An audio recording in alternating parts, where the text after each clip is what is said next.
ناسنامه آخه دیسان تولین بیابانان گرمن خوینه جتین ایدولوژیا مرنه هر الگرین جهرا پنگایو کربا میراد و جگبلو جان که گمارا برباف کن بدونده رجیان مروواتی جیان و آزادی افوار نپرا شهوتانه و نتاقیگه ها میرانیان نافلنگانه افوار نلیسه طیره کلخانه و نحوان گها دهبانه لبنار بخیری قالها آسیه و زعفرانه هشتا نالا نالا زارو جنو قال میرانه لگرمیان و بالیسان انفاله هشتا مشهیدین خون نوشارتینه جبیرنا کنو منل بره تولین بیابانه مريدين برني تهنيين خويني تشتين چرخي بستويكي نقرقرا عورين طاري ما بترسينتو نجنكا حاجي هادي ما بسرداد بد ام كردن جيان جمع دست بكريا و دي بردوام بد بابولين رنگين جمع فيري سرودا زنگيبوني بوينا ام طوغي جيانينا ام جراي روش هلاتينا و تجارا نافا مرن دوی حلبجه و ابرو کوبانی شاهدین مردینیا منه هکوه نزانن یا ناخوازن بزانن امکینه دی بیجن و باش بزانن افوار میزوبوتامیا واری پیش مرگه و گریلایا ام نفشی آخینه و آخ نابرید قد نابرید دم باش بینرین هجا خوش تبی دوی خلکی در برنامه آسوم دم پیک و سر بورا شاعره کی جو کردستان ایگن کشا بکن میوان مایه وی خلکی هلبستوان برز کمال سلیوانه ما مستعد گلکی بخیراتی سپاس بو و سپاس بو هر کسی که ما ببینید و هیچ دارم ام بالمهوانه که روح سفک الدف همی تماشاوانا و ام بشین دمک و دلیوه که خوش پیک ببوری ما مستعد اگر ام احسي شعري بكن تو الشعري چاوا بيناسد كان اسبراستي ندقل شارجو فاكرني ما يعني وقتي امتين شعري بيناسد كان ان ام بيناساي كبدن شعري كان بيجن شعر افا ما تشارجو فاكر ما شعر كشت يعني شعر يعني امشين بيجن دنك فدانار درون وروحي مروفيه اللي بيجي دارو كاني كدوي شعري بهرا بتر الدفن بيجي مش باش خانه معرفيه هزيه خندني دست كو جدرين سركيني بوكو شعر وخيالي اجبل هندي ام اس نشم تشبين اصابكم اجبلي كو دنك بدان ورنك بدانا درون وروح امروفيه زماني روح امروفيه عم تشين بيجن زماني روح امروفيه اتشم بيت بيناس بيجا همين مروف بروحن هر انسانك دي بشيوازك بريكك برنكك دربرينش روح اخوك دش ابونا اخوك دش نافروكا خويا مروفاتيك يعني مروفاتيك وادبيات دو لاينت يقول فيت افتشتي هني بيت علي سنجياوي بيت راقرتن دا بيش تشتكي بيشكيش في جوابك اف بيامه بدرستي بها الخلكي بل نو مستعد اگم فلاشك اللي بدن وباش بقرن تو كنجيات يا ناف جيهانا شعري ده راستي بري ازبم ناف جيهانا شعري ده ازت ناف جيهانا خواندني دابو بل من هل صالت هشتياتا من دست بخواندني كريا ومن حش خواندني كريا ورومان وتكستين ادبي نبس خارن عرب وين ورقي راي بو زماني عربي شكو ويدمي خواندن همي عربي بو يعني بحكمي حزامن بو خواندني وادبي من هيدي از بشتي من دست خواندني كري ما حشت نفسيني جيك من قالك تكست نفسين مفيا از من فيات بي وقتي ده مدفيا از بلاغو بس فيك باش بي من بلاغ يعني قالت تشتي هي مروف السرطايد خوب بلعبك احتمالات سر مروفي ببن مال بيجا اجبر هندي يجيك ما من خواوي بهر ظرفك هبت ويدا ميدا بلعبانا بنجبركو بعربي جبين لي بشتي سرهلداني وسرهلدان هاتي وبزافر وشنبيري خرد بي يعني ما دي سافا ما دستو بخاندن ونفسيني كيرو يعني نمشي بيجم تاد سبيكر من زفرت بو صالة هشتي لي كان برهمي ادبي من الفيسي من صالة هشتي ونهي بزمان عربي او جيتي كسر عربي بو يا شعري بو. يعني دا سبيكر تن بزمان عربي تا دا سبيكر خواندن خواندنا كردي هنگي نه خواندنا كردي كيم بو. زور كان بي ما خواندن يعني جفاك يعني هميتش يعني وي وقتي ده يعني قال جارة امو عرب يد قشتي يعني نا قلت ام يبشرت شو ان الجهه يعني قال جارة يعني ولي هاتي بيكو قال لك ند قلت اسكردم يعني بله طيبات صالت موضاع هشتي ونهدا الشرم بذكر بجلي قلت اشتك خلت شي بهذا بجت ماتو كردي يعني بيجا سرافي اخفتني ما قالك شرد كريم ما قالك دلي قالك هاي لا قالك ايش ما عاجز بين بس با ام جمروفن او جمروفن دفيت او رجل ما بقرن دام رجل وام بقرن دا برهمي خوي شعري برانيا و دلكيري بلاغت كرن دا چاوا بلاغت كرن يد بشتي سرهداني وكي قلت لما دست هافت خواندني عربي كرديه كاب يعني وقت بيجن ركيك بي يعني كرديه ما قالك يعني طيبت يعني فيسيني مش لا رينيفيسي لاواز بو قالك لما قال هنديجي ما هول دا ام خوب مش بخم ريكا خواندني دي سابا يعني من ديت باشترين ريك بو فيربونا زماني و رينيفيسا زماني خواندنا بله هرچند تبين يل سيرفيت تشتيجي هاي طيبت رينيفيس حتى في قال كيش بالكم هادشي قواعد ثابتين بو زماني كردي اللي تقال هنديجي مروفت شيت بتريا نفيس كارا تشاوات نفيس بتريا دزجهن وشاني تشاوات نفيس مروفت شيت اوي بخوبك ستاندرد ايش بان دي ما حاول دا ام دست نفيسين يمكن هيدي هنگ روزنامه آلای آزادی هبی ما تشتي ده بلاوت كرين روزنامه پیمان بی روزنامه يعني هندك قوارد محلي سرهلدان تشابر قالك روزنامه دهو كدرت كتر ما برهمت خايد خوج هكذا دام حقيقه روزنامه تيروش نخون السيميل كم قوار بي الدهو كدر كتب بشتي سرهلدانه يعني بجا اجبر هندي ما هول داد فان قوار روزنامه دا برهمت خايد ادبي يعني مقاله خايد ادبي بين خاري اللي برز براستي چونكو زمان عربي قواعد الزماني عربي فرق نش قواعد الزماني كردي وقتي ام شو نافدا ما بطرس قالك بطرس يعني ما بيجن هفالا كابو ما بري خذي راز ذكا بري خذ زماني ناحيه زماني بتشاوه درسته قالك برادر هاي كاريا ما تذكر سوباسي بوانجي كاك كرمانج كاك عصمت كاك بلند اسماعيل هاجاني وجماعه الميت سيميلي هميا تقصيرنا كرن هو بونا خدان يعني بون هاريكار بوما يعني ام بيك ذا وكي مثلا دستكي قولها جوان من ايكو دوما جوان ترتكر او الكاك ابراهيم احمد سمو دكتور ابراهيم احمد سمو او جلويري بي او ابي بتر زحمه سلكيل سلوي براستي ابي بحكم علاقات هنكيش مهميه اكثر علاقات هبين ابي تشتكي باشكر اوجد ستافير سلكي جوبا تيروج دابي بل اگر ام بحث ديوانا تنهستان ناوي تنهستان اگر بكم الشواز برسيار تنهستان ولاد كي هكذا از بيجم جو انا شم جهي ودمي وجغرافي بوتا تحديد بكم يعني بس اتشم بوتا بيجم تنهستان يعني الولاطة كتنماي بي هكذا وكيب يعني يا سرفا بيفا سرفا يعني يا متداول تنهستان يعني هكذا انفقاف كبتني بنجي هم نتوا خدان ولاطن خدان آلانا خدان سنور خدان دولة كرتنا بن افجي يعني نا قلناها جواكي كردي بتني بديتنا من قلناها سياسة مدارة قلناها عشيرة قلناها دينية ظلامية دينية علماء الدينية قلناها يعني همي بيك في قلناها كارن في حتى نو كرد نجهشتين شيء أرمان جد خوا في دارن الآين ده باشا روجي ده ام بشين بو بتر بو نتوا خشول بكن كو بتر بخشول بكن بتر التواري نتواي بدن هر چند قال جارات بيجن سدمي دولتنا توي نما لي بدنا من هشتا يا ماي هشتا دولتنا توي يا ماي يعني ام شكارك بكن ام هبونا خب سلمين او جتني بريكه كده بريكه كمهم يا هيكو ادفيد ام زماني خب باريزن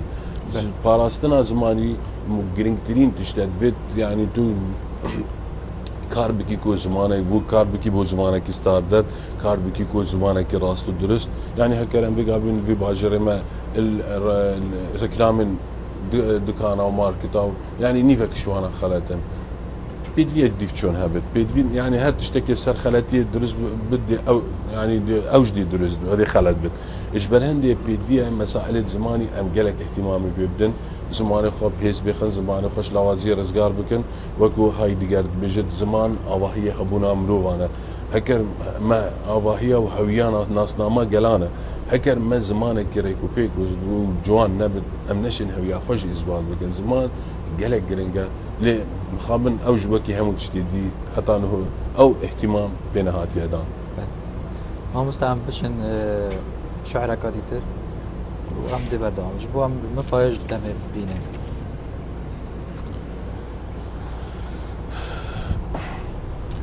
وڵاتێک li ber باو و بارانê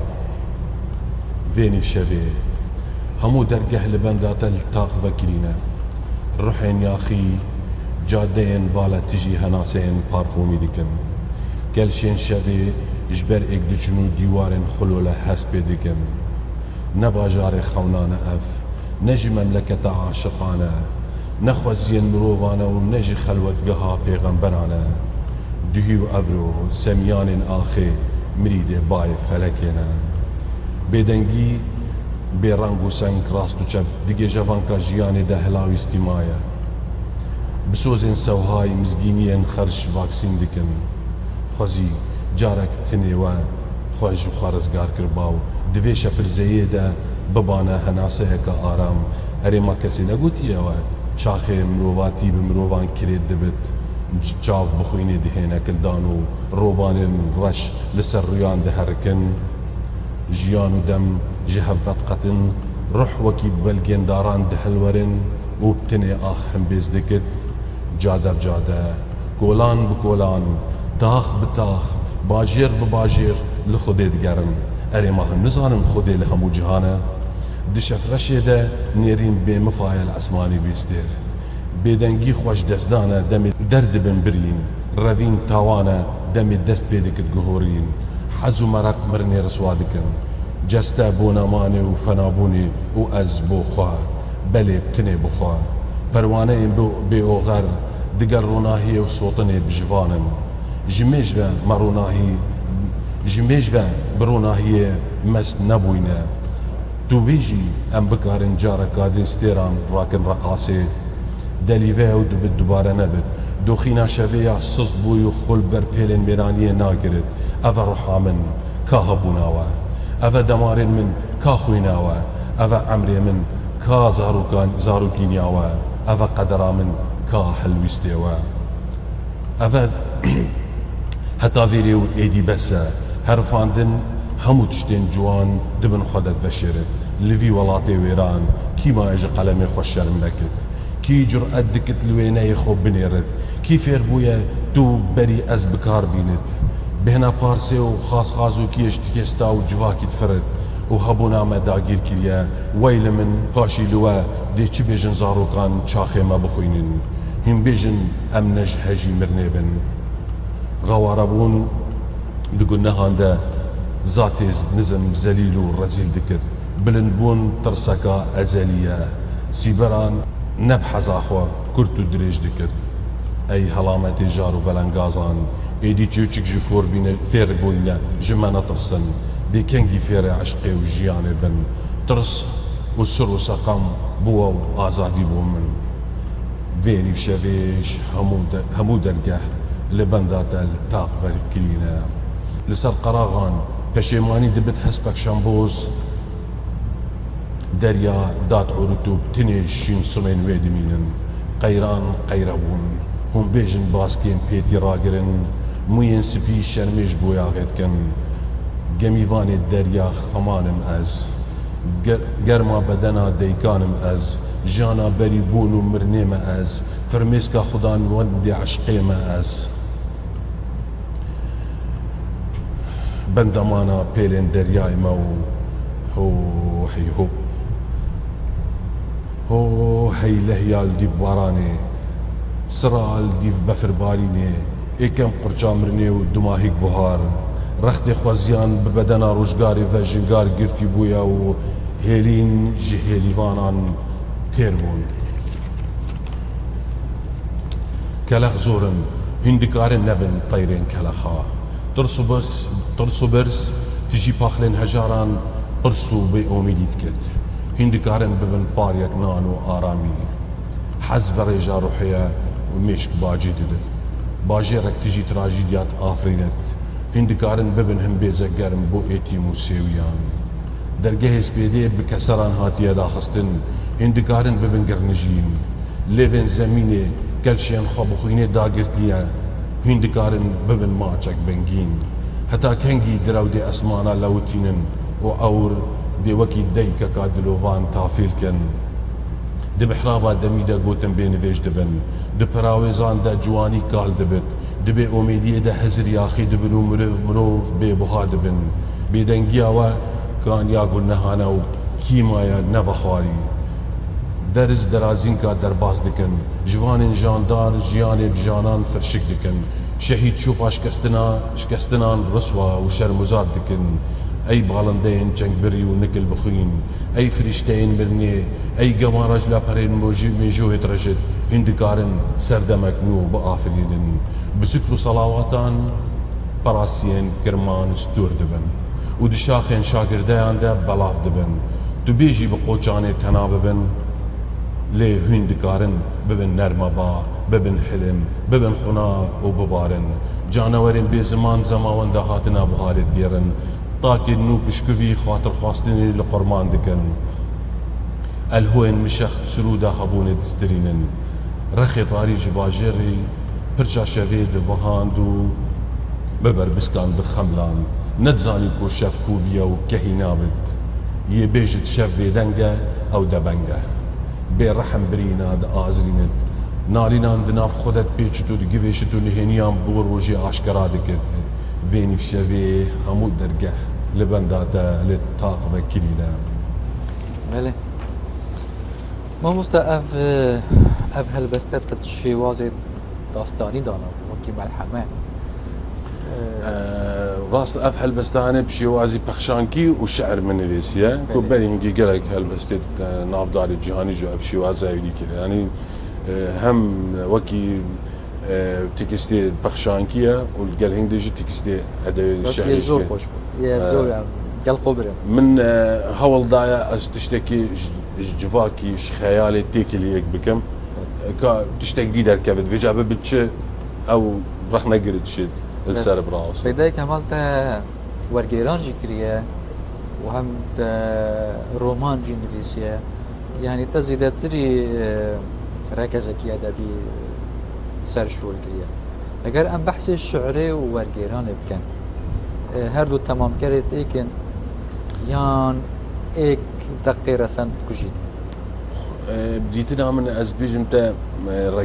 وەکی ئەدیبەکی وەکی شاعر ڕەگەزێن ئەدەبی هەمی گرێدای ئێکژی دەرێ یعنی گرێدانە کات ناوێناوان دەهەی ینی چق و تانە ژێک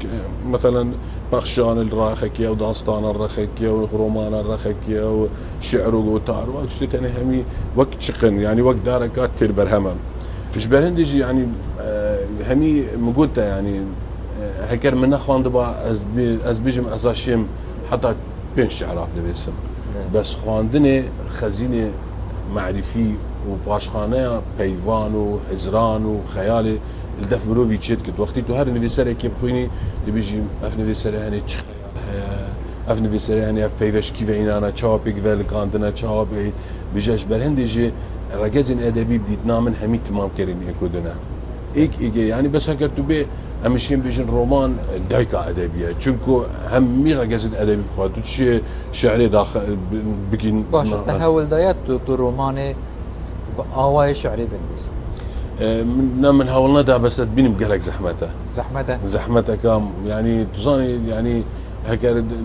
بێ ژبەرک و ینی هەکەر ئەم بنت ئیتاڵی نوکەدە بگن چارچوڤەیە نوکەدە تو شعرەکە ڕۆمانە شعرێکی بنوێسی ینی بێ گەلێک زەحمەت بێت هەرچەندە خود ناو دەت بینت بس دي قلب زحمت بد ايش ما ايش لاي كساتي وش لاي جهي وش لاي دمي وش لاي كاركترين سركي افا يعني جهدك مازن دي بو بيت يعني دفيت كارك مازن هم حاضر بونك آماده بونك مازن بو بيت كرن داتو بيش رومانك سركفتي وصاب بيسي اگر ام بحث توارکی تر بکنش شبیه داره ده ازمونا جنابه دا چه باندور هبول سرته سوارت رباز شعري يعني مدرسين شعري موجود يعني براستي بحكم خواندنا ما عربي يعني ام داخبار بين مدرسه مثلا ازبيج مدرسه نزار قباني يعني مدرسه محمود درويشي وابي يعني افان في سريت يعني باي برز وقت بيجن براستي يعني يعني وقتي ما قوي خد داوان يعني ما شعرت وان خواندن توي وقتي ده يعني هالوقت يعني وقت كتب بخنا في ايديج ناف جهانا الشعري يعني جهانك خيالية خل تدفيت تنفيت تدي ناف خيالي ده تدفيت تنفيت تدي هند تصويرات شيكي هندك هنري شيكي هندك شيء تبد يعني واقعي ده او تشتاجي جدابا يعني مقابل وقت الشاعر الكردي مثلا خاني وجزيري لا ما او شبيني وانكو او مثلا خاني وجزيري هر چند او يبالضي ام جزيري وخاني وشركو بك سيجي ام بخوينن عندك تكستدوان ادبي بردست بين يعني ناف منهاج خواندن ادبي يو سردمين بيجا اوي ام قال دانكو ام بزا بليب قرن كا افكيا افيتشيا افيتشاول كيريا چوان چنبيسيا اوانجي كارتكرنا خوابي بس بحكم كرديا ما لاواس من نتشيا يعني قال جارا يعني وقت حكوا عرب بكردي باخذت يعني ترك بكردي باخذت يعني شكستيبي كردي اما كردي كاشكستيبي لي بشتي سرهل داني وبشتي ام هات نضاف دقت دزقت تاثيرات دزقت راقاندني هميا بيك وخواندني مشيا ام بخا تشتكي بيدا بكن كو ابروك اف برهمي ثاني واف اشتي ثاني جي دركتي برز شعر الدف جنابه ده شعر آرمانجه يانجي آلاوه از بيجم الشعر هكا تبكي آرمانج تشتكي وهكا توكو آلاف جيب كار يعني بيني شندك انا بجن شعر بو شعر از بخوش شعر بو جياني دف من شعر بو جياني شعر بو مروفاتيه از تجارة من از دي بي شعري اوك آلاف دي بكار ينم بو درباز من جهانا مروفاتيه بقوم جهانا خوشيه جهانا يعني چند جوانا تو فيك افكي في باجيري بيني كيتشكو كراك عاشقا دستيواني دستي كودو دي بياسيكن بيكس جيب اخذت بيكس بري خبدتي بيكس امين ازيد تكست خويد ادبي ده هاول دم وبيجم قوم هيرن خلق بجيت بلا خوش خلق كيفاكن هذه خلق تيربي هذه خلق شوان يا صاوري سايت وتيربين هيرن وكو خو بجين هركس وكو بجيت هركس مش بركو برانبر ياساي هركس مسؤولة برانبر خو ما في كسينين يعني او كسي رخنيج كت او تجاوز لسر حقي كت نن كسي حقنينا تجاوز لسر كسي بكت ياساي كهي في جواتي وهمي جواتا ياساي هاتي دينايم بوريك خستنا جواكي نهاتا ريك خستنتو تعدايب بالجواكي كنا امن وكالفيري يا صابر ساين ما تشلاي شرعي بن تشلاي ديناي بن القوانين الوضعيه بن يم محاولات كن اف قانون او اف شرع بيت كار انام بو تشوساندنا خلكي اف نابت تفيتو ترهيب وترغيب قالك جيك فرقه تفيت يعني اف يعني بو نمونير القريزه مبوهمي اف هندسه على ملايت ما يرسل مزقفتات بجن خو جلكت كرت ناكني جلكت طانك ناكني بسري خبر نادن مكياجي بكار نينن نهين سيكي ناشن قاعده وتاع خلكتش قال هنديجي يبود بلا مفروضه الملايت مال فيري بيجن ستوب افا ده صاله بصاله ام في تشتي بيجن خلق بوي خانات مبوشي معناه خلتيك هذا فواي وقتي دوبي تهجمي صار خلكي بكي دوب قصيد خلت بيجي خلكي نابت فيتو اسلوبي فيتو خو يعني معناه نخلق خلته معناه تو خلتي وهذا خطاب خب جوهره ديالوج بكل خلكي بلا خطابات ديالوج دان رستم بن تشهد الرخاور قرا خطاب خب جوهره تسامحي ليبوريني كبيفي جوان ده ترهيب بكارينا فايده نكر هي باشا ما دام فايده نكر ورا خب جوهره نقد هذا السلوي نمطي معناه تتشنك تنشأت جواتي بجوري تنشأت خالك بجوري يعني تلويري بي أن تل مال خبي تزيد يعني تتشنك إيش بلندي بيت أمهمي بش قدار بنت أواكرنا جواكي ده جواكي ما دي شاب جواكي بدأ ترويتي تا حقوقات تا أواكرني جوانتي بياساتي تابا كرني تشتي جوانتي تابا كرني ام همي هول بدن تشتي جوان بيش كيشي مشينا ام قصد خلت بيجن يكودو شينام يكودو بشكينن شينام يكودو ويران بكن نا وانا دام دستي خوب كن دستي ده چونكو اف ولاتا اوروبيستي همي كسكيا ولاتا ك باري كتي اف باري كتي ادفيت همي جدل دستي خوب دبر وراكن دا ام بشن على هكر شنو بد ام اتولا كد ولاتا كده بيجنكو ام زماني خوب اخفن ام دربريني بزماني خوب كن ام بزمان افواري ما يعني العفو من وصا استيجاشتم وكأنه وظيفة شعرية لدف جنابته نبس سنة آزراندنا برسانة بلكو ديفچونو وكولين المشي هكر امبيجن برس فيتو برسيب آزريني چونكو الشعراني قال جارا دي تكستي بوتا شد رستا كابيشيش كد ما هي دي نشانة برسيدتا الويري تكستي ادبي ده برساتي ده هاي كو بس شيء نام تشتي سركيت الشعري ده يعني ادبي عام ده بس بتبرصاب آزريني نا قال هي افاكرنا جواكي جا فيتو تشكو تفيت انا فيت خيالو جواكيتا جيانا روجانا كتوار دي تفلي هفن بوشي چونكو تو او جهتو تيدا جي كارتكرن او بيئاتو تيدا جي جينغاتو تيدا جي كارتكرني دل سر تكستي تاكد كارتكرن دل سر كساتيا تاكد كارتكرن سر جرأتا تاكد افهمي بجد شيء ادفيت راستا برس اكش وظيفة سراكينة بس قال هندي جي يعني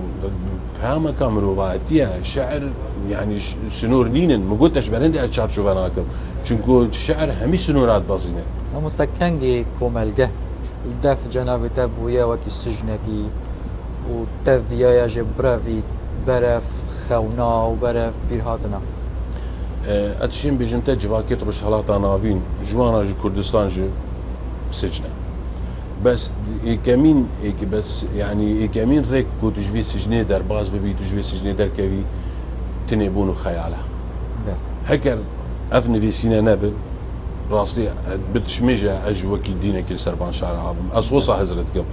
اجبر هندي يعني ان وقتين بروف تراجيدية روجانك بيش شافت خد بينة النام جواكي مدى يعني خو ما سجن شيا